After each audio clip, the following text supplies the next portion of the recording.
Hello, Team Bigs. I hope you are having a wonderful day today. Today in our reading corner, we are going to be focusing on the story called The Lion and the Mouse. This is called a fable. Say that word with me. Fable. Very good. So a fable is a story that has a lesson or is trying to teach you something. So in our story, we're going to try to find what is it trying to teach us. I wonder what it's going to be about. Let's get started. All right, so let's look at our first picture of our story. If you can look around, there's palm trees, there's grass. Where do you think they live? I'm guessing a jungle.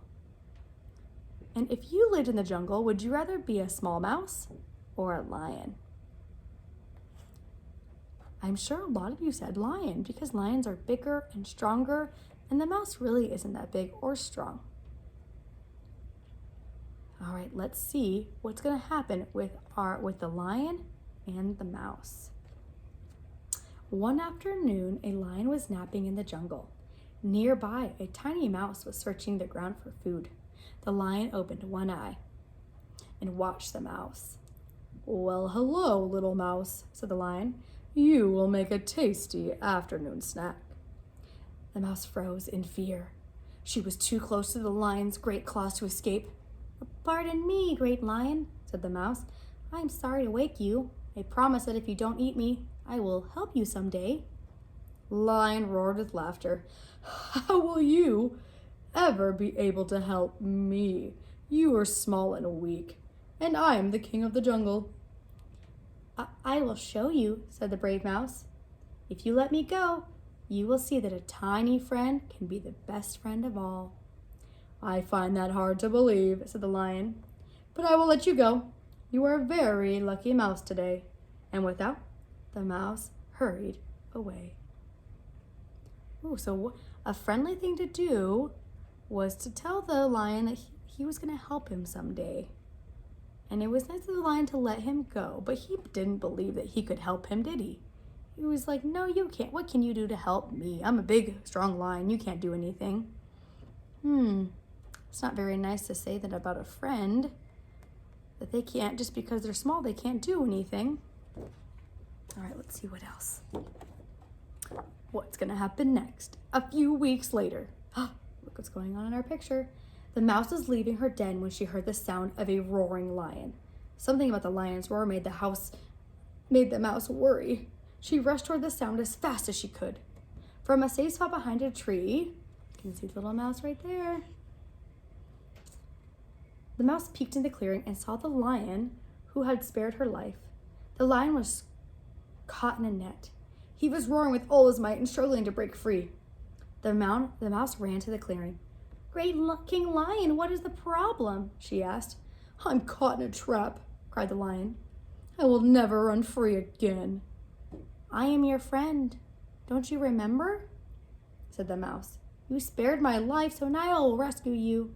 I will help you solve your problem." Well, isn't that nice of the mouse to come to the rescue and trying to save our lion? He's wondering what his problem was. And the problem is when something's really hard to figure out, and it looks like the lion's having a hard time figuring out how to get out of this net. "I told you before," said the lion. "I don't believe that a tiny creature like you could ever help me." "Just trust me and try to sit still," said the mouse. "I have a plan." The lion lay down to the ground with his big head between his paws. "I'll try anything," he said. Right away, the mouse hopped onto the net, grasped a piece of the rope in the front paws and chewed it in half. Then chewed through another piece of rope, and another, and another. Finally, she had made a hole big enough for the lion to escape. "I'm free," yelled the lion. He leaped into the air and reached out to the mouse for a hug. "You really are a good friend," the lion said. "You were right. We may be different, but we can still depend on each other." That's nice, because the lion was telling the mouse that he didn't think a small creature could help him at all. But the mouse, with his small little teeth, chewed right through the rope and let the lion free. And that's when the lion realized that just because they're different sizes doesn't mean that they can't be friends. The happy lion walked out of the jungle with his new friend. He gave the tiny mouse a ride. They talked about all their favorite things. As they talked, they realized that they were similar in many ways. "Let's spend more time together," said the lion. "Look, the sun is about to set. There's a hill just across the river with a pretty view of the setting sun." "I know just the hill you are talking about," said the mouse. "I like to watch the sunset from that hill too." So the lion and the mouse set off together to climb the hill. Each day after that, they met on the top of their favorite hill to watch the sunset together. Before long, they could not imagine a time when they had not been friends. Well, isn't that nice? That even though one's a big, strong lion and one's a small little mouse, that they could still be friends. So in our story, our lesson is that no matter the size, we could all be friends. It doesn't matter how different we are. So we might look different, and maybe we're different sizes, but we can still always be friends. Alrighty, guys. I hope you guys have a wonderful day.